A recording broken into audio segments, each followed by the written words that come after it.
नमस्कार। इस वीडियो में हम नेक्स्ट 50 क्वेश्चन डिस्कस करेंगे। 50 क्वेश्चन प्रीवियस वीडियो में डिस्कस कर लिया था। जिन्होंने नहीं देखा उसका लिंक मैं डिस्क्रिप्शन बॉक्स में दे दूंगा, देख लो और तसल्ली करो कि भाई कौन कौन से क्वेश्चन आपके सही हो रहे हैं, कौन कौन से क्वेश्चन आपके गलत हो रहे हैं। ठीक है कि नहीं है। बहुत सारे स्टूडेंटों के कल से ही कॉल आना स्टार्ट हो गए। जब मैंने वीडियो अपलोड किया दोपहर के टाइम में, उसके बाद से कॉल आ रहे थे। इवन मैं अपनी शाम की क्लास भी कंप्लीट नहीं कर पाया, जो अपनी स्कूल लेक्चर वाले चल रही है लाइव क्लास, वो भी नहीं कंप्लीट कर पाया। मेरे को सारे उन बच्चों के जवाब देने पड़े और मैं उनको यही कहूँगा कि कोई भी इंस्टीट्यूट की आंसर की परफेक्ट नहीं होती। अगर उनके 15-20 क्वेश्चन गलत आ रहे हैं तो आने तो क्या दिक्कत होगी। जल्दीबाजी में आंसर की जो देते हैं उनका यही होता है। बाकी की जो मैंने पेपरों की स्टडी की है उस हिसाब से अगर मैं बात करूँ, मुश्किल से 1-2 क्वेश्चन ऐसे होंगे जिनमें हम रिट लगा सकते हैं या अपने आंसर को क्या कर सकते हैं, चेंज करवा सकते हैं। किसके लिए? आरपीएससी की आंसर की में। बाकी के ऐसे कोई से भी क्वेश्चन नहीं है, ज्यादा दिमाग लगाने की जरूरत नहीं है। आरपीएससी ने लगभग क्वेश्चन सही दिए हैं। ठीक है नहीं, कुछ 1-2 क्वेश्चन है वो आपको मैं बता दूंगा कौन कौन से हैं जहां पे आप क्या लगा सकते हो, रिट लगा सकते हो। ठीक है, तो अपने स्टार्ट करते हैं फटाफट। ठीक है, बाकी की कोई इतना गलत कैसे हो सकता है? कोई दिक्कत वाली बात नहीं, चलती रहती है। आपके दिमाग में यही आ रहा होगा कि क्या क्वेश्चन एनबीएस दे रखा है। एनबीएस दे रखा है, इसका मतलब ये हो गया एनबीएस तो क्या करता है, फिर रेडिकल ब्रोमिनेशन करवाता है, सब्स्टिट्यूशन रिएक्शन के द्वारा। तो यहाँ पे बीआर लगेगा, तो बीआर लगा हुआ है, बीआर2 लगा हुआ है, यानी कि ये 2 ऑप्शन तो नहीं हो सकते जिनमें बीआर2 लगा हुआ है। बीआर के बाद एल्कोहलिक क्या दे रखा है, यानी कि एलिमिनेशन करवाएगा, एल्कीन बनाएगा। तो यहाँ पे ट्रिपल बॉन्ड है, तो आपका आंसर कौन सा जाएगा? 4th जाएगा। चेक कर लो आराम से, जल्दीबाजी नहीं है। ऐसे ही 52 का आप चेक कर सकते हो, in which reaction the major product is not a rearranged product. तो एल्कीन दे रखी है, चारों ऑप्शनों में एल्कीन है और आपको दिख जाएगा कि एल्कीन एसिड की प्रेजेंस में कार्बोकेटाइन बनाती है और कार्बोकेटाइन बनाएगी तो डेफिनेट रूप से रीअरेंजमेंट होगा। एसिड है, एसिड है, एसिड है कि नहीं है? इसमें एसिड नहीं है, यानी ऑक्सीमर्क्युलेशन डीमर्क्युलेशन में रीअरेंजमेंट नहीं होगा और मेजर प्रोडक्ट बन जाएगा। तो इसका आंसर 3rd जाएगा। Next 53, which one of the following is most reactive for addition reaction. तो जो कार्बोनिल कंपाउंड होते हैं उनकी एडिशन रिएक्शन जो होती है, दिमाग में फिट कर लेना मैं क्या कह रहा हूं। कार्बोनिल कंपाउंड है, उनकी एडिशन रिएक्शन 2 फैक्टर पे डिपेंड करती है। एक तो उस कार्बन पर कितना पॉजिटिव चार्ज डेंसिटी है, तो इलेक्ट्रॉन विड्रॉइंग यानी इलेक्ट्रॉनिक इफेक्ट आ गया आपका। ठीक है नहीं? दूसरा स्टेरिक फैक्टर। तो आप देखोगे बेंजीन ग्रुप लगी हुई है, स्टेरिक हिंड्रेंस है, इसका मतलब ये 2 तो आंसर नहीं हो सकते। मोस्ट रिएक्टिव पूछ रहा है, अगर लेस रिएक्टिव पूछता तो मैं फर्स्ट की तरफ जाता। ठीक है नहीं? मोर रिएक्टिव पूछ रहा है, तो ये 2 एल्डिहाइड है और यहाँ पे CH3 है, यहाँ पे Cl है, यानी Cl इलेक्ट्रॉन विड्रॉल करेगा। 4th is the correct answer. ये ज्यादा रिएक्टिव होगा किसकी तरफ? न्यूक्लियोफिलिक एडिशन रिएक्शन की तरफ। ठीक है भाई। नेक्स्ट चेक करो, विच of the following is correctly matched. ये बोल रहे हैं कि करेक्टली मैच कौन सा है। ठीक है, तो सिंपल आपको दी हुई है कि करेक्टली मैच कौन सा है, तो ये भी मैच है। ठीक है, इसमें भी 2 मैकेनिज्म हो सकती है क्योंकि 3 डिग्री रिएक्टिव होता है E2 के द्वारा। इसमें भी E1 हो सकती है क्योंकि रीअरेंजमेंट हो सकता है आपका जब एलिमिनेशन करवाओगे आप एल्कोहल का, हो सकता है। अभी मैं कुछ नहीं कह रहा। और लास्ट वाला ऑप्शन है E1CB मैकेनिज्म, ये गलत है साफ साफ। तो वैसे ये क्वेश्चन होना चाहिए था नॉट करेक्टली मैच, तो इसका 4th आंसर आ जाता। समझ में? लेकिन अब इनमें से अपन को आंसर देना है तो किसकी तरफ जाऊंगा? बिल्कुल फर्स्ट की तरफ जाऊंगा। तो first is the correct answer. वैसे इसको चाहो तो आप किस में भेज सकते हो? करेक्शन में भेज सकते हो। ठीक है नहीं है? अगर नहीं भी है तो मैं लगा दूंगा, मेरे को बता देना, कोई दिक्कत वाली बात नहीं है। ठीक है, हाँ जी। नेक्स्ट है 55 में देखो सीधा है आपका कौन सी रिएक्शन हो रही है? ये कंडेंसेशन रिएक्शन हो रही है। वाटर मॉलिक्यूल बनेगा, बेंजलिडीन एसीटोन बनेगा। क्या बनेगा? बेंजलिडीन एसीटोन। अगर अपन एसिटाल्डिहाइड लेते तो क्या बनता है यहाँ पे बताओ? देखिए, पता है ना आपको? हाँ, सक्सिनिक एल्डिहाइड बनता है। क्या बनता है? Succinic aldehyde. नहीं, सक्सिनिक नहीं, मैं भूल गया मोबाइल को देखने के चक्कर में। यहाँ पे क्या बनता? Cinnamic aldehyde. ठीक है, तो benzylidene acetone is the correct answer. ये सेल्फ कंडेंसेशन बोल रहा है एरोमेटिक एल्डिहाइड में, और अल्फा हाइड्रोजन नहीं होना चाहिए, और किसकी प्रेजेंस में? साइनाइड आयन की प्रेजेंस में। तो बेंजोइन कंडेंसेशन इसका सबसे बढ़िया एग्जांपल है। ठीक है, बेंजोइन कंडेंसेशन। नेक्स्ट है ये। ठीक है, तो ये पर्किन रिएक्शन है, और पर्किन रिएक्शन में बेसिकली क्या होगा? यहां से वाटर मॉलिक्यूल निकलेगा, हाइड्रोलाइसिस होगा, एसिड बनेगा। इसका 3rd है आंसर। ठीक है, चेक कर लेना आप आराम से। ठीक है भाई, ये आपकी शायद स्टॉप कंडेंसेशन है, तो हाफ एस्टर बनते हैं इसमें, चेक कर लो। सेकंड आंसर एसिड और एस्टर, ठीक है, सेकंड आंसर। नेक्स्ट चेक करोगे, विच of the following rearrangement does not involve migration of electron deficient nitrogen. तो देखो कर्टियस में होता है, श्मिट में होता है, हाफमान में होता है, लोसन में होता है और बेकमान में होता है। कार्बन टू नाइट्रोजन माइग्रेशन होता है, नहीं होता। बेयर विलिगर इसका करेक्ट आंसर है, first is the correct answer. Next है, ये बेकमान देती, ऊपर बेकमान का नाम चल रहा था, कैप्रोलैक्टम बनेगा इसमें ऑक्सिजन बनकर, ठीक है। नेक्स्ट देखोगे PHLI, तो इसका आप बिल्कुल रिव्यू में डाल सकते हो। बाकी की फिनाइल लिथियम की अगर एस्टर के साथ ईथर के साथ रिएक्शन होती है, बेंजाइलिक पोजीशन पर लगा हुआ है, तो अल्कोहल बनेगा। इसका आंसर थर्ड जाएगा, बिल्कुल करेक्ट आंसर है ये, है ना, ठीक है। और 62 का जो है आंसर आपका, आपको बता दूं कि ये एसिटिल ग्रुप और OH के रेस्पेक्ट में पोजीशन पूछ रहा है, तो ये फ्रीज रीअरेंजमेंट का केस है। और ये फोटो फ्रीज नहीं है, ये थर्मल फ्रीज है, और थर्मल फ्रीज में 2 टेम्परेचर पे वेरी कर रखा है। इसका मतलब कहीं ना कहीं काइनेटिकली कंट्रोल्ड कंडीशन लगेगी और थर्मोडायनेमिकली कंट्रोल्ड कंडीशन लगेगी। तो यहाँ पे थर्मोडायनेमिकली कंट्रोल्ड कंडीशन है और यहाँ पे क्या है, काइनेटिकली कंट्रोल्ड। तो काइनेटिकली कंट्रोल में इंटरमीडिएट की स्टेबिलिटी देखते हैं, तो इंटरमीडिएट कहां ज्यादा स्टेबल होगा, यहां पे।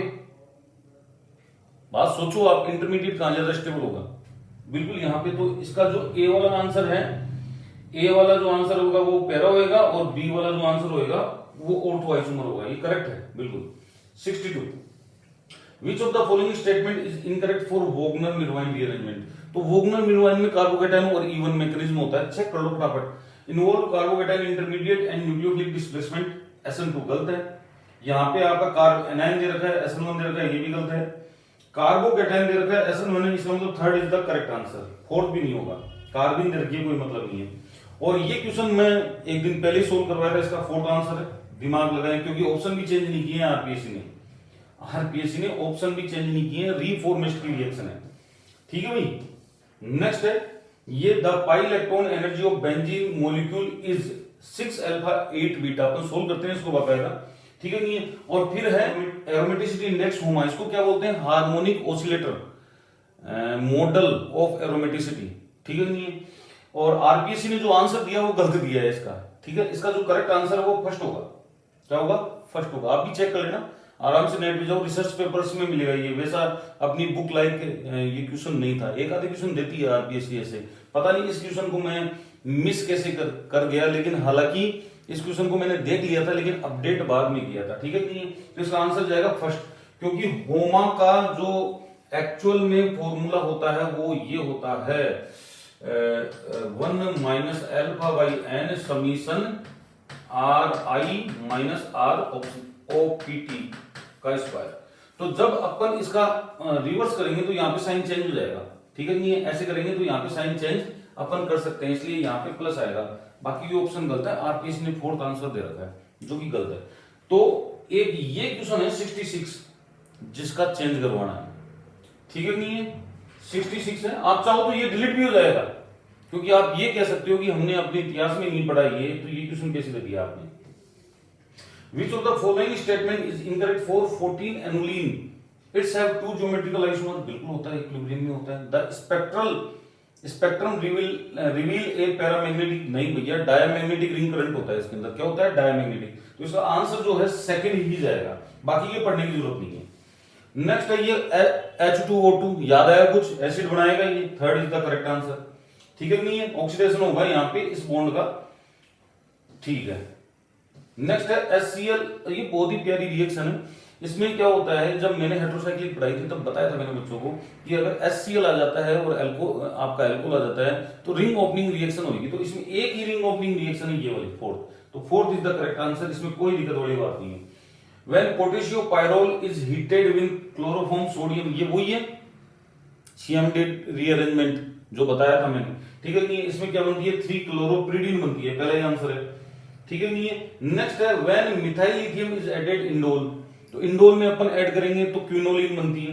आंसर बिल्कुल सिंपल है, क्योंकि ये भी इसी रिएक्शन की तरह होती है जैसे ऊपर हुई है, जो अपन ने राइमाटिमान रिएक्शन में देखी थी। आइसोक्विनोलिन रिड्यूस्ड बाय SnHCl, तो यहाँ पे 1 2 3 4 टेट्राहाइड्रो डेरिवेटिव बनते हैं, है ना। तो पूरी की पूरी जो रिंग होती है नाइट्रोजन वाली वो रिड्यूस हो जाती है। तो टेट्राहाइड्रो कंपाउंड बनता है। इसका first is the correct answer. 73 का है। फिर ये आपको दे रखा है इसमें क्या दे रखा है इसमें दे रखा है molecular weight 130 negative iodoform test. Iodoform negative दे रहा है, आयोडोफॉर्म नेगेटिव दे रहा है, तो आयोडोफॉर्म नेगेटिव देने तो ये तो आयोडोफॉर्म देगा, यानी कि सेकंड वाला तो हो नहीं सकता, ठीक है। ये भी नहीं देगा आयोडोफॉर्म, ये भी नहीं देगा, चलो ठीक है। इसका मतलब सेकंड आपका आंसर नहीं हो सकता। बस ये जो O है ये इधर किसका के लगा देता तो आरबीसी थोड़ा ठीक रहता, ठीक है। फिर उसके बाद देखो 100 के डिफरेंस पे दो पीक दे रखी है, एल्डिहाइड है, या तो फर्स्ट एल्डिहाइड है या सेकंड, यानी कि ये फोर्थ भी नहीं हो सकता। और चेक कर लेते हैं। अब सबसे गड़बड़ क्या की है इसने टो वैल्यू दे दी और हम रट के जाते हैं डेल वैल्यू में, तो कम करो। देखो इधर आप ये चेक करोगे, ये 7 पॉइंट कुछ के आसपास आ रही है मल्टीप्लेट, यानी बेंजामिन की है ये, ठीक है। फिर डबलेट आ रही है, आने तो डबलेट में क्या है, और डबलेट आ रही है आपकी 2.8 के आसपास, यानी कि बेंजाइलिक पोजीशन के लिए बोल रहा है डबलेट। तो बेंजाइलिक पोजीशन पे डबलेट कहां आ रही है, ये थर्ड आंसर है, इसका थर्ड आंसर है। और ये जो ट्रिपलेट आ रही है कहां पे 9.78 पर आ रही है, तो ये किसकी है, एल्डिहाइडिक CH बॉन्ड की है, क्लियर। तो इसका आंसर जो है थर्ड जाएगा। ये M/V है, 106 इनके मोलिकुलर वेट चेक कर लो, वैसे ही आपको फर्स्ट आंसर मिल जाएगा मेरे हिसाब से। फर्स्ट ये इसका आंसर, ठीक है कि 106 मोलिकुलर वेट निकल के आ रहा है इसका। भाई इसने क्या कहा, मोलिकुलर वेट 106 होना चाहिए और M-1 105 होना चाहिए, कोई मतलब नहीं है। फिर है डबल हक्कल थ्योरी, ठीक है नहीं है। तो वैसे basically log gamma -0.509 Z square root mu, ये भी हो सकता था, पर यहां पे स्क्वायर नहीं है ना जेड के साथ, तो आंसर इसका थर्ड जाएगा। ये बहुत अच्छी तरह करवाया हुआ है, बहुत अच्छी तरह समझाया हुआ है। और ये 0.5 ये मैंने क्लास में भी करवाया था जब फोटो केमिस्ट्री करवाई थी, ठीक है कि नहीं। तो इसका आंसर क्या जाएगा, थर्ड जाएगा 0.5। नेक्स्ट है ये एंजाइम काइनेटिक्स है। एंजाइम काइनेटिक्स में आप चेक कर सकते हो, एसएसटी लगानी है आपको और एंजाइम सबस्ट्रेट का अप्रोक्सीमेशन देना है। तो एंजाइम सबस्ट्रेट के अप्रोक्सीमेशन में आप देख लो K1 पॉजिटिव के साथ आएगा ES, K1 पॉजिटिव के साथ आएगा ES, चेक कर लिया, 1 2 में है, और K-1 नेगेटिव में आएगा E के साथ, ठीक है भाई। यहां पे पॉजिटिव में, इसका मतलब फोर्थ आंसर जाएगा इसका, क्या जाएगा बेटा, fourth answer is the correct answer. एक और क्वेश्चन भी है ऐसा का ऐसा, ठीक है नहीं, जब इसको भी आप सोल्व करोगे तो इसका आंसर सेकंड आएगा। आपकी इसमें बिल्कुल सही दिया है। एसएसटी लगाओ, और क्या बोल रहा है ये एसएच प्लस की कंसंट्रेशन में तो देनी है, यानी कि रेट पर तो जाना ही नहीं है, एसएसटी में लगाना है। K2 की कंसंट्रेशन K-1 A के कंपैरिजन में ज्यादा रखना, यानी कि इसको आप डिसॉल्व कर देना, हटा देना इसको। तो K2 आपका रहेगा नीचे और ऊपर K1 रहेगा, ठीक है भाई। तो इसका आंसर क्या रहेगा आपका, सेकंड है मेरे हिसाब से, सेकंड ही है, कंफर्म है, सेकंड आंसर 78 का। Which of the following statement is incorrect for chain reaction? ये क्वेश्चन भी कई बच्चों ने पूछा है, तो सुनो आराम से, जल्दीबाजी भी नहीं है। इसमें बोल रहा था probability factor P chain reaction greater than 1 होता है, सबको बताता हूं। दूसरी भी चैन रिएक्शन 0 से स्टार्ट होती है, ये भी सबको बताता हूं। The rate of chain reaction is not influenced by change in shape of containing vessel, ठीक है नहीं है। इंग्लिश का और हिंदी का दोनों का सेम है, कोई दिक्कत वाली बात नहीं है। Chain reaction are rarely simple, बात सही है। Chain reaction rarely are simple order की बहुत कम होती है, बट हैव इंटीग्रल ऑर्डर आता है इनका ज्यादातर, सही बात है। यानी कि ये चारों स्टेटमेंट सही है, आप चाहो तो इसको डिलीट करवा सकते हो, लेकिन आरपीएससी ने आंसर थर्ड दिया है इसका। जबकि अपन अच्छी तरह जानते हैं कि पात्र की साइज चेंज करने पर, साइज बोला ना, साइज शेप चेंज करने पर, शेप और साइज चेंज करने पर रेट ऑफ रिएक्शन पर कोई भी इफेक्ट नहीं पड़ता है। अपन पढ़ते हैं ये चीज, पढ़ते हैं, लेकिन आरपीएससी ने थर्ड दिया है, इसको आप करेक्शन में डलवा सकते हो। तो दो क्वेश्चन करेक्शन के हो गए, एक तो होमा वाला, एक ये वाला, ठीक है। Hard acid BF3, which of the following pK, यानी कि ये पूछ रहा है एसिडिक स्ट्रेंथ का या बेसिक स्ट्रेंथ का इंक्रीजिंग ऑर्डर बोल दो, ठीक है नहीं है। तो एसिडिक स्ट्रेंथ किसकी कम है, HF की सबसे ज्यादा होती है, तो ये सबसे कम आएगा पीके वैल्यू में। तो HF फिर वाटर अमोनिया, ठीक है। ये वाटर की क्यों टिका दी भैया, आगे CH4 आएगा ना आगे, तो ये third is the correct answer.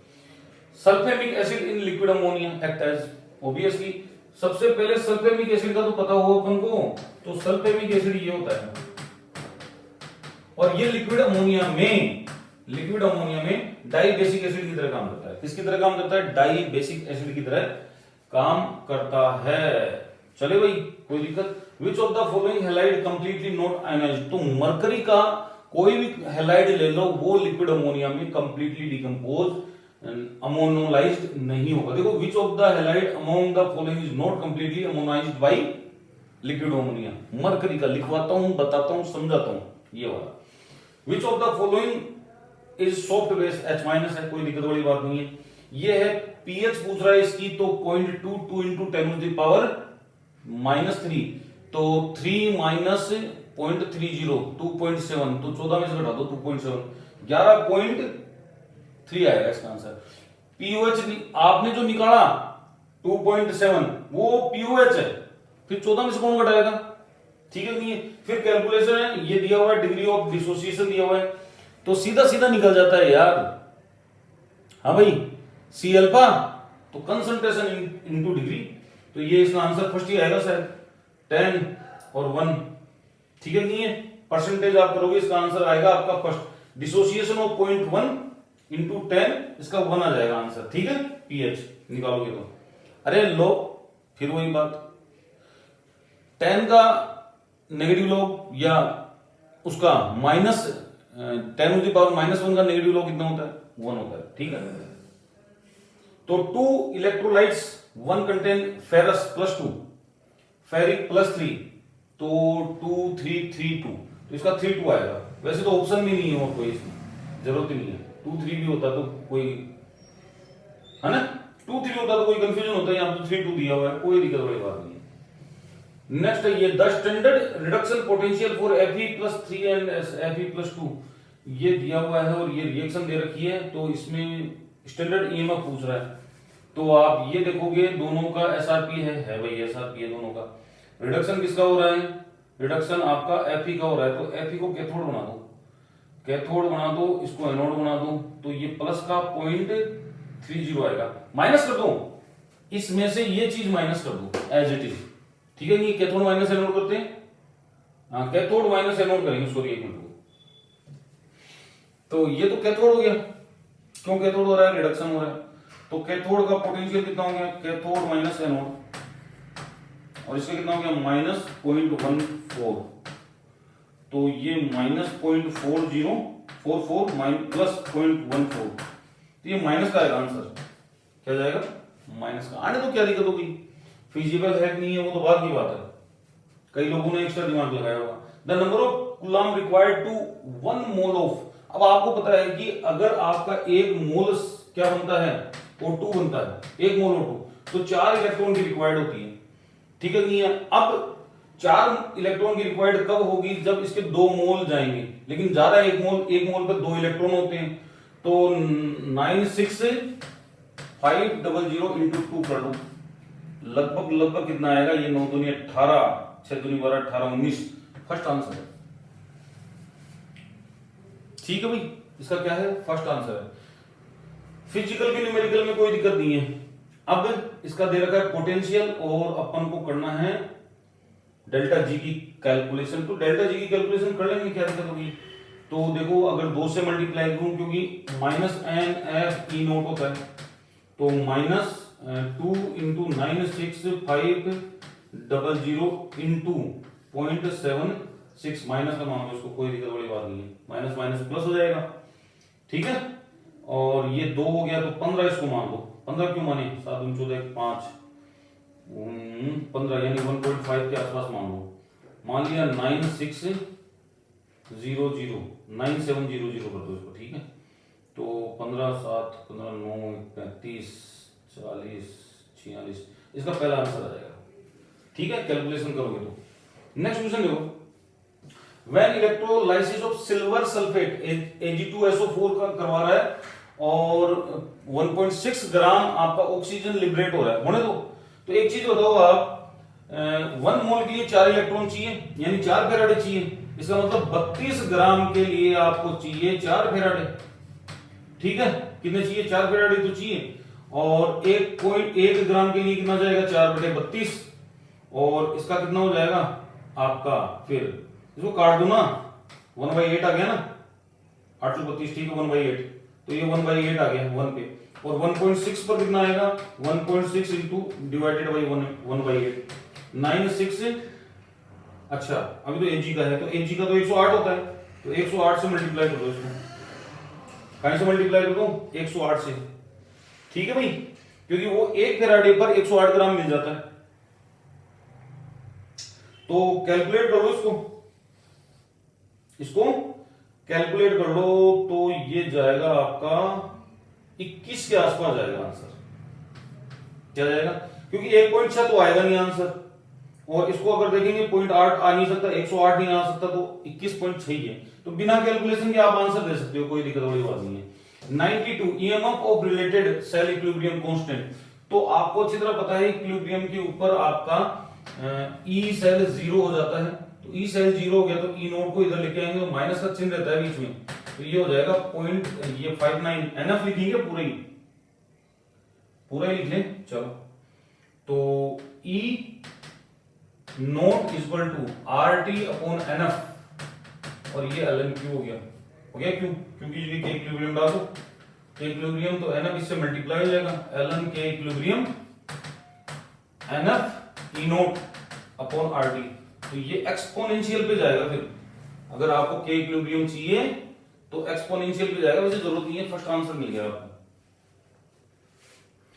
First आपको मिल गया है आरटी अपॉन एनएफ, ये भी गलत है, ये भी गलत है, ठीक है, कोई दिक्कत वाली बात नहीं है, मैंने सोचा आप ये सिर्फ छोटी मोटी गलतियां कर देती है, लेकिन नहीं की इस बार, इतना है 0.9, अच्छा फ्लोइंग 10 मिनट, तो भैया पहले तो फेराडे बनाओ, ठीक है, अब सुनना 9.65 इंटू 60, जिसने 60 में कन्वर्ट नहीं किया उसने गड़बड़ कर दिया, सेकंड में चाहिए अपन को, ठीक है, और डिवाइडेड बाई 96500, जितने भी फेराडे बनेंगे उतने फेराडे का मतलब उतना इक्विवेलेंट, तो ये मेरे हिसाब से 0.06 आएगा, क्योंकि कैलकुलेशन याद आ रहा है, इतने इक्विवेलेंट आया, तो इक्विवेलेंट का फॉर्मूला क्या होता है, इक्विवेलेंट का होता है equivalent divided by molecular weight, हाँ जी, नहीं W ग्राम अपॉन, ये W ग्राम अपॉन इक्विवेलेंट वेट, ठीक है, तो आपके पास क्या दिया हुआ है,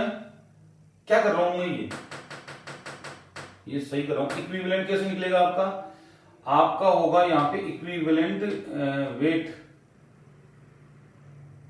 हाँ सही दिख रहा था मैं, क्या दिक्कत होगी, यहां पे आपका क्या करना है, W ग्राम इक्विवेलेंट आ गया ना, तो आपको निकालना है इसका एटॉमिक मास, तो वो इक्विवेलेंट मास निकाल लो, कोई दिक्कत वाली बात नहीं है, तो W बटे इक्विवेलेंट वेट, तो क्रॉस कर दो इसको, equivalent weight divided by W, और ये 0.606, तो ये कितना आ गया आपका, W तो 3 ग्राम है, और ये 0.06 है, हटाओ 300 करो, 300 में भाग दोगे तो 50 आएगा आंसर, समझ में आया, ठीक है, नेक्स्ट क्वेश्चन, ऐसे क्वेश्चन डिलेयर कर सकते हैं, अब देखो सोल्ट और एसिड की कंसंट्रेशन बराबर दे रखी, तो पीएच और पी के वैल्यू सेम रहेगी, कर दो, क्या दिक्कत होगी, फर्स्ट ही है इसका आंसर। नेक्स्ट है टोटल मास ऑफ, अच्छा ये दे रखा है कि इसमें, तो मास डिफेक्ट निकालना पड़ेगा पहले, मास डिफेक्ट अपन निकालेंगे तो कितना आ जाएगा, पॉइंट डिफरेंस ले लो इसका, 0.00029, यही है मास डिफेक्ट, मास डिफेक्ट को अपन 931.5 मेगा इलेक्ट्रॉन वोल्ट से मल्टीप्लाई करेंगे, तो फर्स्ट आंसर आएगा, कर लेना कैलकुलेशन, क्योंकि मेरे को तो लग रहा नहीं है 26 इलेक्ट्रॉन वोल्ट आएगा नहीं, इतना मेगा वोल्ट इतना कम हो नहीं सकता, समझ में, क्योंकि 0.3 के इधर इतना है और 0.3 के इधर इतना है, मान लो कि इनको कैंसिल भी करें अपन, अगर मान लो कि अपन इसको कैंसिल भी करें, तो ये 9315 और ये आ जाएगा 0.29, तो कितना गिरेगा, 26 के आसपास, 27 के आसपास आएगा, वैसे मेरी कैलकुलेशन में 27.0 बनाया था, इसलिए मैं पुश करके आया, ठीक है। नेक्स्ट देखोगे 96 with the result of fast neutron scattering, तो ये बहुत सिंपल क्वेश्चन है, ये तो बहुत सिंपल क्वेश्चन है, इसको तो अपन कर रहे हैं, न्यूक्लियर रेडियस निकाल रहा है, न्यूक्लियर रेडियस ए क्या होता है 1.4 इंटू ए 1/3, तो ए की वैल्यू कितनी है 27 है, 27 का 1/3 है, ये आ गया, 1.4 से मल्टीप्लाई करोगे तो 4.2 आएगा, ठीक है, कोई दिक्कत, इजी है, कर सकते हो। Which of the following are isotone, isotone, isotone, ये तो आइसोटोप है, ये आइसो क्या है भाई, ठीक है, आइसोबार, आइसोटोन पूछ रहा है ना, ये न्यूट्रॉन, यानी कि आप ये देखो कि इन दोनों का डिफरेंस जो है सेम आ रहा है, 16 16 16, इसका मतलब second is the correct answer. Isotone, न्यूट्रॉनों की संख्या सेम है, ठीक है। हाफ लाइफ दे रखी है इसकी इतनी, और 90% कितने में डिक्रीट होगा, half life period of krypton 10 year दे रखी है, 10 ईयर दे दी ना, तो 99 तो अपन कर लेते हैं, 99 में क्या दिक्कत होगी, 99 का मतलब कितना हो गया, डायरेक्ट अगर सोल्व करें तो देखो आराम से, 0.693 डिवाइडेड बाई 10, ये तो आ गया लैम्डा, आ गया लैम्डा। अब ये 99 की बात कर रहा है, तो 99 तो ये 100 डिवाइडेड बाई 99, नहीं 100 डिवाइडेड बाई 100 माइनस 99, तो ये 1 बचेगा, 100 log 2 log 2 log 2 log 2, इसका मतलब इसको खोल के ही लिखना पड़ेगा अपन को, ठीक है। कहां लिखूंगा, यहां लिख देता हूं, समझ लेना, पेन चेंज कर देता हूं, मैं रेड ले लेता हूं ताकि आपको दिखाई देगा। तो ये क्या होता है, ये होता है आपका 0.303, 2.303 डिवाइडेड बाई लैम्डा लॉग, है ना, n naught upon n t, तो एन नोट की वैल्यू 100, एन टी की वैल्यू 1, तो ये लॉग कितना आ गया, log 100 आ गया, log 100 की वैल्यू 2 हो गई आपकी, ठीक है। तो ये 2 हो गया, और नीचे वाला लिखेंगे तो ये नीचे वाला होता है 2.303 इंटू 0.3010 डिवाइडेड बाई 10 आ रहा है, 10 ऊपर चला जाएगा इससे, तो ये काटो, 10 ऊपर गया तो 20 हो गया, 20 में आपको 200 में 3 का भाग दे दो, बस केवल पॉइंट हटा दिया, 200 में 3 का भाग दे दो, तो 3 का भाग दोगे तो कितना आएगा, लेकिन 6 6 6 6 6 6 6, यानी कि इसका आंसर आएगा 66.4 ईयर।